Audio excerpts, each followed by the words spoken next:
નમસ્કાર ખેડૂત મિત્રો, ખેડૂત પાઠશાળામાંથી હું જિગ્નેશ અડિયા તમારું હાર્દિક સ્વાગત કરું છું। ખેડૂત મિત્રો, અત્યારે જેવો વરસાદ વધારે પડશે એટલે મગફળીમાં આપણને પીળી પડવાના પ્રશ્નો સૌથી વધારે પ્રમાણમાં જોવા મળતા હોય છે।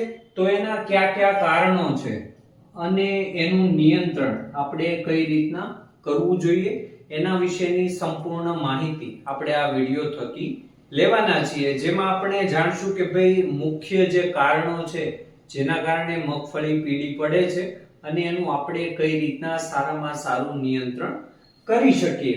તો ખેડૂત મિત્રો, 3 થી 4 એવા કારણો છે કે જેના કારણે ખાસ કરીને મગફળીમાં પીળી પડવાના પ્રશ્નો આપણને જોવા મળતા હોય છે। જેમાં આપણે પહેલા કારણની વાત કરીએ તો ઈ છે વધારે વરસાદ, અને જ્યારે આપણા ખેતરમાં પાણી ભરાવાના પ્રશ્નો આપણને જોવા મળે ત્યારે આ જે પીળી પડવાનો જે પ્રશ્ન છે એ તમને વધારે પ્રમાણમાં જોવા મળતો હોય છે। એમાં થાય છે એવું કે જ્યારે વધારે વરસાદ પડે ત્યારે માન લો કે આ જમીનના જે કણ હોય એની વચ્ચે રહેલો જે ઓક્સિજન હોય એની જગ્યાએ પાણી છે એ ભરાઈ જતું હોય છે। માન લો કે આ કણ છે તો આની જગ્યાએ જે ઓક્સિજન જે બે કણ વચ્ચે રહેલો હોય એની જગ્યાએ પાણી ભરાવાના પ્રશ્નો જ્યારે આપણને જોવા મળે ત્યારે જે આપણો જે પાક છે એ સારી રીતના પોષક તત્વો અને સૂક્ષ્મ પોષક તત્વો લઈ શકતું નથી। એના કારણે અમુક પોષક તત્વોની આપણને ઉણપ જોવા મળતી હોય છે। અને બીજી વસ્તુ એ કે માન લો કે જ્યારે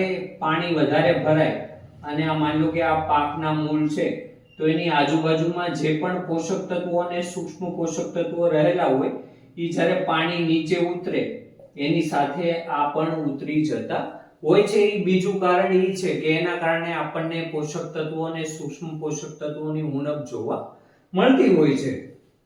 હવે બીજું કારણ એ છે ખેડૂત મિત્રો, છાણિયું ખાતર।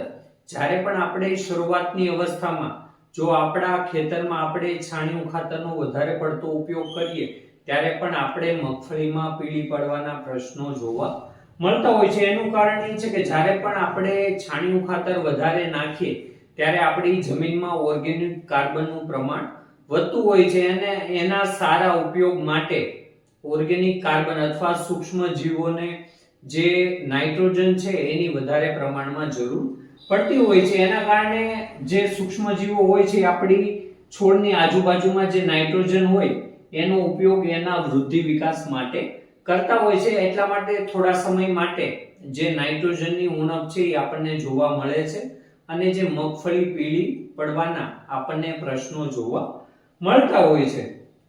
ત્રીજી વસ્તુ છે ફૂગના રોગો। અમુક જે ફૂગના રોગ હોય એના કારણે પણ આપણા જે પાન હોય મગફળીના એ પીળી પડવાના પ્રશ્નો જોવા મળે છે। અને છેલ્લું છે ખાસ કે જે પોષક તત્વો અને સૂક્ષ્મ પોષક તત્વોની ઉણપ હોય ત્યારે આપણને સૌથી વધારે પ્રમાણમાં જે મગફળી પીળી પડે છે એના પ્રશ્નો આપણને જોવા મળતા હોય છે।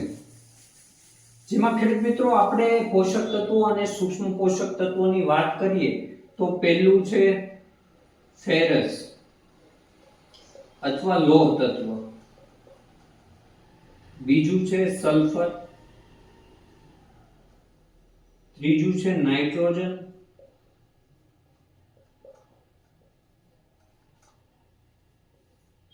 ચોથું છે મેંગેનીઝ।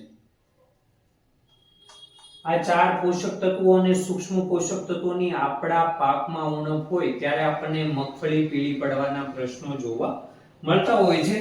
તો ખેડૂત મિત્રો, આપણે શરૂઆતમાં નાઇટ્રોજનની વાત કરીએ કે ભાઈ નાઇટ્રોજન જે ઉણપનો પ્રશ્ન હોય એ આપણને ખાસ કરીને મગફળીમાં જે નીચેના પાંદડા હોય એમાં આપણને વધારે પ્રમાણમાં જોવા મળતો હોય છે અને નીચેના પાનથી એ ઉપરના પાન તરફ ધીરે ધીરે વધારે ફેલાતું હોય છે। ત્યારે જ નાઇટ્રોજનની ઉણપ આપણને સૌથી વધારે ક્યારે જોવા મળે તો કે જ્યારે વધારે વરસાદ પડે ત્યારે આપણને નાઇટ્રોજનની ઉણપ સૌથી વધારે પ્રમાણમાં જોવા મળે છે। તો એના નિયંત્રણ માટે માની લો કે પહેલા આપણે વાત કરીએ કે જે આપણો મગફળીનો છોડ હોય,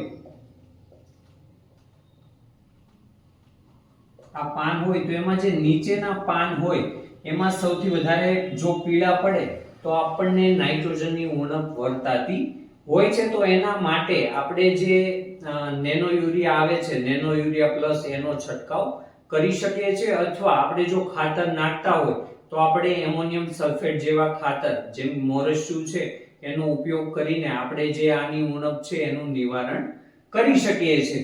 હવે ખેડૂત મિત્રો બીજા લોહ તત્વની વાત કરીએ તો આના કારણે પણ પીળી પડવાના પ્રશ્નો જોવા મળતા હોય છે. અને ત્રીજું છે એ સલ્ફર. ખાસ કરીને સલ્ફરના કારણે આપણી જે જમીન છે એમાં સલ્ફરની ઉણપ વધારે હોય તો પણ મગફળીના પાન છે એ પીળા પડતા જોવા મળે છે. જ્યારે આપણે એને કઈ રીતના ઓળખી શકીએ તો કે લોહ તત્વની જ્યારે ઉણપ હોય અને સલ્ફરની ઉણપ હોય, આ મગફળીનું પાન છે તો જ્યારે લોહ તત્વની ઉણપ હોય ત્યારે આ જે મગફળીના પાન છે એ પીળા પડતા જોવા મળે છે. પણ ખાસ કરીને એની જે નસ હોય એ આપણને લીલા કલરની જોવા મળતી હોય છે. અને જો વધારે ઉણપ આપણને જોવા મળે તો આખું પાન છે એ પીળું અને આપણને કાગળ જેવું થઈ જતું હોય છે. જ્યારે આપણે સલ્ફર તત્વની વાત કરીએ તો સલ્ફરમાં પાન તો પીળું પડે જ છે, પણ જે આ મુખ્ય નસ હોય એ પણ આપણને ધોળી જોવા મળે છે. તો આ સલ્ફર અને લોહ તત્વમાં આ તફાવત છે કે ભાઈ આપણે એને કઈ રીતના ઓળખી શકીએ અને એ પ્રમાણે આપણે એમાં ખાતર આપી શકીએ. તો ખેડૂત મિત્રો આપણે લોહ તત્વના નિયંત્રણની વાત કરીએ કે માનો કે આપણા છોડમાં આપણું જે પાન છે એ તો પીળું પડે છે, પણ એની જે મુખ્ય નસ છે એ લીલા કલર જેવી છે. અને ખાસ કરીને જે લોહ તત્વ અને સલ્ફરની ઉણપ છે એ આપણે મગફળીના પાનમાં ઉપરની બાજુએ જોવા મળતી હોય છે. એટલે કે જે ઉપરના પાન હોય ખાસ કરીને પીળા પડતા હોય છે. તો માની લો કે લોહ તત્વની ઉણપ હોય તો આપણે જે એક FeEDTA 12% જે આવે છે એનો આપણે 20 ગ્રામ પ્રતિ પંપ મુજબ છંટકાવ કરી શકીએ છીએ. જે ખાસ કરીને આ જે ફેરસ એટલે કે લોહ તત્વની ઉણપ હોય ત્યારે આપણે છંટકાવ કરી શકીએ છીએ. અથવા જે હીરાકશી આવે છે એનો તમે 100 ગ્રામ અને લીંબુના ફૂલ 10 ગ્રામ પ્રતિ પંપ મુજબ છંટકાવ કરવાથી પણ આ જે લોહ તત્વની ઉણપ હોય એનું આપણે સારી રીતના નિયંત્રણ કરી શકીએ છીએ. અને ખેડૂત મિત્રો જ્યારે સલ્ફરની ઉણપ હોય ત્યારે આપણે જે સલ્ફર ખાતર આવે છે અથવા આપણે જો એમોનિયમ સલ્ફેટ જે મોરસ્યું જેવા ખાતરનો ઉપયોગ કરીએ તો પણ આ જે સલ્ફરની છે એ ઉણપ હોય એનું નિવારણ આપણે કરી શકીએ છીએ. હવે ખેડૂત મિત્રો છેલ્લું છે મેંગેનીઝ. એની ઉણપના કારણે પણ આજે મગફળીમાં પીળી પડવાના પ્રશ્નો આપણને જોવા મળતા હોય છે. અને ખેડૂત મિત્રો આના સંપૂર્ણ નિયંત્રણ માટે જે હીરાકશી આવે છે જે ફેરસ સલ્ફેટ એ 8 ગ્રામ એની સાથે જે મેંગેનીઝ સલ્ફેટ ખાતર આવે છે એ 4 ગ્રામ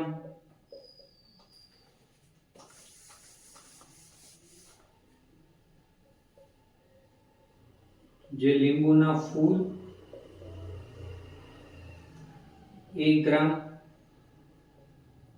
અને જે બોરેક્સ પાવડર આવે છે એ 1 ગ્રામ પ્રમાણે આપણે આનો પણ છંટકાવ કરી શકીએ છીએ. જેના કારણે જે પણ જે મુખ્ય તત્વો છે જેના કારણે મગફળીમાં પીળી પડવાના આપણને પ્રશ્નો જોવા મળે છે તો આ ચારેયનું એક સાથે છંટકાવ કરવાથી આપણે સંપૂર્ણ નિયંત્રણ કરી શકીએ છીએ. તો ખેડૂત મિત્રો આપણે વાત કરી કે ભાઈ જે મગફળીમાં જે મુખ્ય કારણો છે જેના કારણે મગફળીમાં આપણને પીળી પડવાના પ્રશ્નો જોવા મળે છે તો એનું નિયંત્રણ આપણે કઈ રીતના કરવું જોઈએ. અને ખાસ કરીને કે ભાઈ એનું નિયંત્રણ તો આપણે ત્યારે કરી શકીએ કે જ્યારે આપણને એની ઓળખ કરતા આવડતું હોય. તો ખાસ કરીને આપણે એનું પહેલા તો ઓળખ સારી રીતના કરવી જોઈએ અને એ પછી જ આપણે કોઈ પણ ખાતર છે એ આપવું જોઈએ અથવા એનો છંટકાવ કરવો જોઈએ.